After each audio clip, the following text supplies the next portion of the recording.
Hello guys, welcome back to my another blog video. তো বহুদিন পর আজ কিন্তু আবার নতুন করে ব্লগ ভিডিও স্টার্ট করছি। দীর্ঘ 5 মাস হয়ে গেল আমি কোন রকম ভিডিও আপলোড করিনি আপনাদের সঙ্গে। তো আপনারা হয়তো আমাকে ভুলে গেছেন, আমার পরিচয় হয়তো ভুলে গেছেন।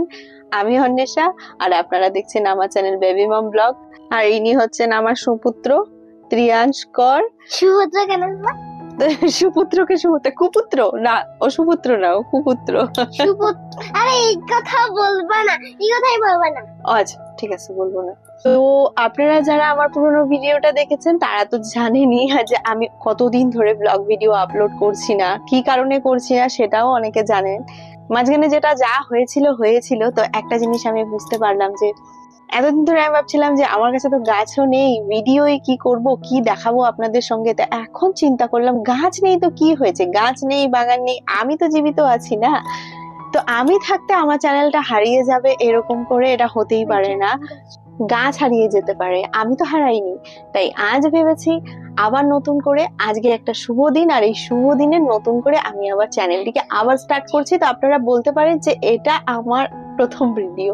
এতদিন পর্যন্ত যা দেখেছেন, যা এতদিন পর্যন্ত আমি আপনাদের দেখিয়েছি, হয়তো সবকিছুই আর দেখাতে পারবো না, কারণ যেহেতু আপনারা জানেন আমি পুরোনো বাড়ি ছেড়ে এখন নতুন বাড়িতে আছি, আর যেখানে কিন্তু আমার আর নতুন করে বাগান করার মতন জায়গা নেই। তাই বাগান আমার কাছে নেই, বাগান নেই তো কি হয়েছে, আমি আছি, আমি আপনাদেরকে এন্টারটেইন করব।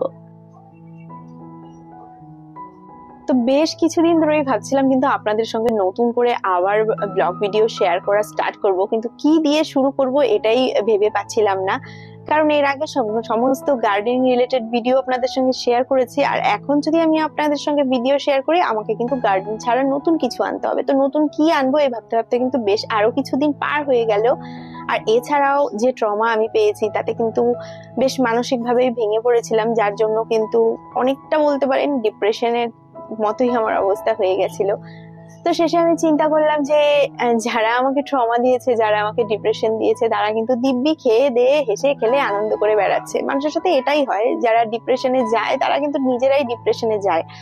আর সত্যি বলতে কি, ডিপ্রেশন থেকে কেউ কিন্তু ক্ষমতা নেই যে তোমাকে ডিপ্রেশন থেকে বের করে নিয়ে আসবে। ডিপ্রেশন থেকে নিজেকে নিজেই বেরোতে হবে। আর একটা জিনিস কি, এখন আমার যা বয়স চলছে এতে কিন্তু কর্ম করার বয়স। এখন যদি ডিপ্রেশনে চলে পাগলের মতো বসে থাকি তাহলে কিন্তু আমার জীবন এখানেই শেষ হয়ে যাবে। এখনই যদি কিছু না করতে পারি তাহলে আর কখনোই কিছু করা হবে না। বিশেষ করে বাচ্চাটার দিকে তাকিয়ে তো আমাকে বাঁচতেই হতো। আর আমার তো ইনকাম সোর্স বর্তমানে এই ব্লগ ভিডিও, এছাড়া তো আদার্স অন্য কোনো চাকরি বাকরি আমার হাতে নেই। তাই না খেয়ে ঘরে থাকলে কিন্তু কেউ এসে 5 টাকা আমার হাতে দিয়ে যাবে না, এটা ভেবেই আবার নতুন করে শুরু করলাম। এছাড়া আপনাদের প্রচুর প্রচুর ভালোবাসা তো আমার পাশে রয়েছেই। তো ভাবলাম এতদিন যখন ব্লগ ভিডিও স্টার্ট করতে পারিনি, আজ আমার জন্মদিন, আর এই জন্মদিনের দিন থেকেই কিন্তু আজ আমি আবার আমার নতুন করে আমার ভিডিওগুলোকে স্টার্ট করা শুরু করলাম। আর আপনাদেরকে এত সুখবরের উপর সুখবর দিচ্ছি, তার মধ্যে আরো একটা সুখবর দিব।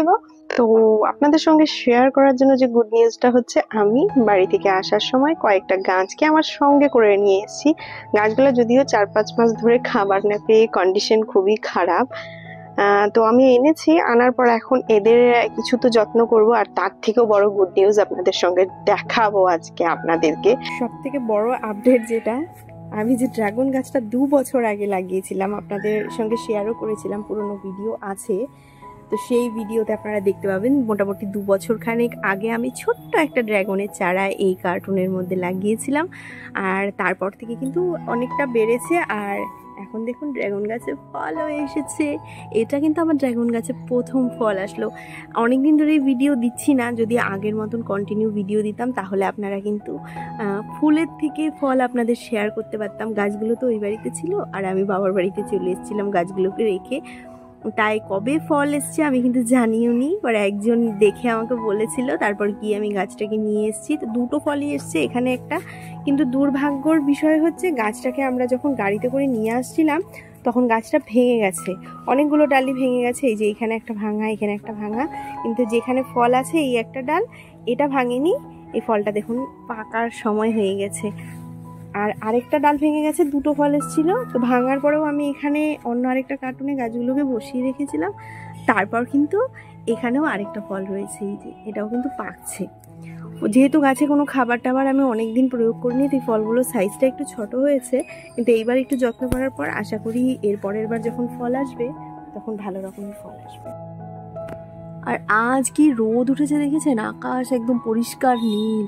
প্রতি বছর এই বর্ষাকালে উত্তরবঙ্গে সব থেকে বেশি বৃষ্টি হয় আর দক্ষিণবঙ্গে বেশি গরম পড়ে, কিন্তু এইবার না সম্পূর্ণ ঋতুচক্রটা কেমন উল্টো হয়ে গেল।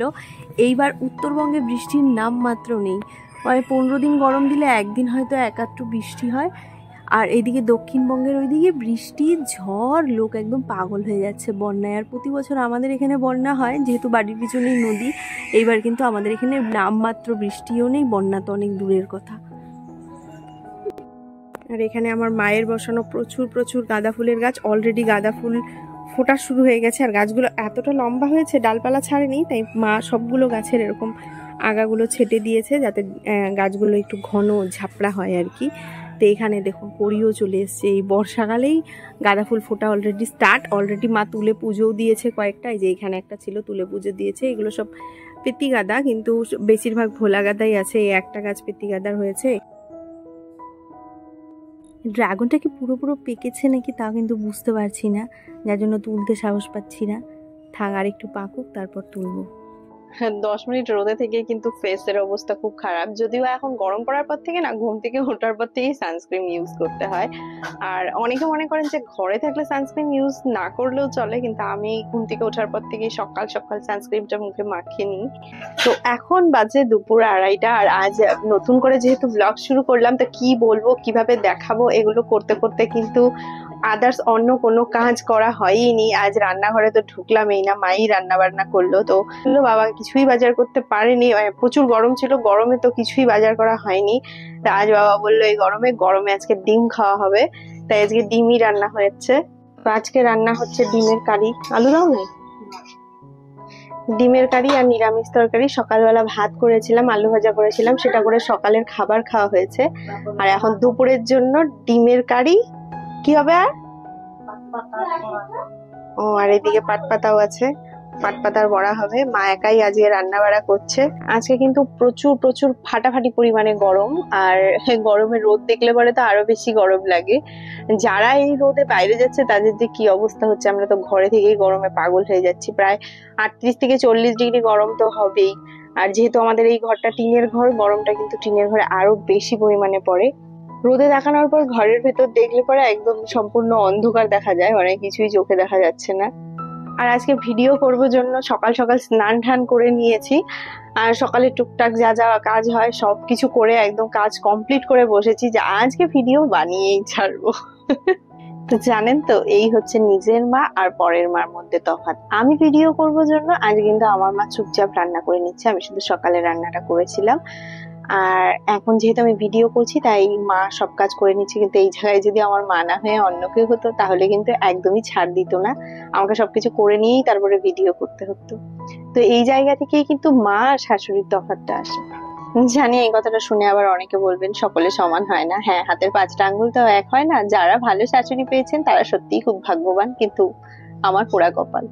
দুপুরে খাওয়া দাওয়া করার পর একটু শুয়ে পড়েছিলাম, এতটাই গরম ছিল যে গরমে আর ভিডিও শুট করার মতো এনার্জি একদমই ছিল না। তো এখন সন্ধ্যাবেলা একটু চা খাচ্ছি, আর চা খাওয়া দাওয়া করে আবার পড়াশোনাও তো করাতে হবে তাই না। যেহেতু আদিশকে আমি টিউশন দিইনি, নিজেই পড়াই, তাই প্রতি সন্ধ্যাবেলা ওকে নিয়ে একটু বসতে হয়। তারপরে কিছুদিন পরে ওর হাফ ইয়ারলি পরীক্ষাও চলে আসছে, তো পরীক্ষার একটা প্রিপারেশন তো ওকে নেওয়াতেই হবে। যদিও ছোট, এখন পরীক্ষা নেওয়া না নেওয়া একই ব্যাপার, কিন্তু তবুও যাই হোক এখন থেকেই তো শিখতে হবে সবকিছু। এখন থেকে যদি ও না শেখে ভবিষ্যতে গিয়ে সমস্যায় পড়বে। তো এখন একটু পড়াশোনা করাবো, এরপর কিন্তু আমাকে আবার রাতের ডিনারটাও বানাতে হবে। Your identity is represented by your conduct. Your learning, your social, economic status have nothing to do with your idea. Exactly তাই। আমরা পড়াশোনা করে অনেক শিক্ষিত হতেই পারি, কিন্তু মানুষ হবার কোনো শিক্ষাই কিন্তু পুঁথিগত বিদ্যা আমাদের দিতে পারে না। এটা কিন্তু একদম আধ্যাত্মিক ব্যাপার যে আমি কতটা মানুষ হব। এই ছোট একটা বাচ্চা কেজি 1-এ পড়ে, তার বইতেও কিন্তু সেম কথাটাই লেখা আছে যে আমরা যতই পয়সা তৈরি করি না কেন, আমরা যত সার্টিফিকেট অর্জন করি না কেন, যতই হই না কেন পড়াশোনায় ভালো, কিন্তু আমাদের যে মনুষ্যত্ব সেটা কিন্তু কোনো কিছু দিয়েই আমরা আনতে পারবো না। তো আজকের ভিডিওটাকে আমি এখানেই শেষ করছি। কাল সকালে আবার আপনাদের সঙ্গে দেখা হবে আরেকটা নতুন ভিডিও নিয়ে। ততক্ষণের জন্য ভালো থাকবেন, সুস্থ থাকবেন।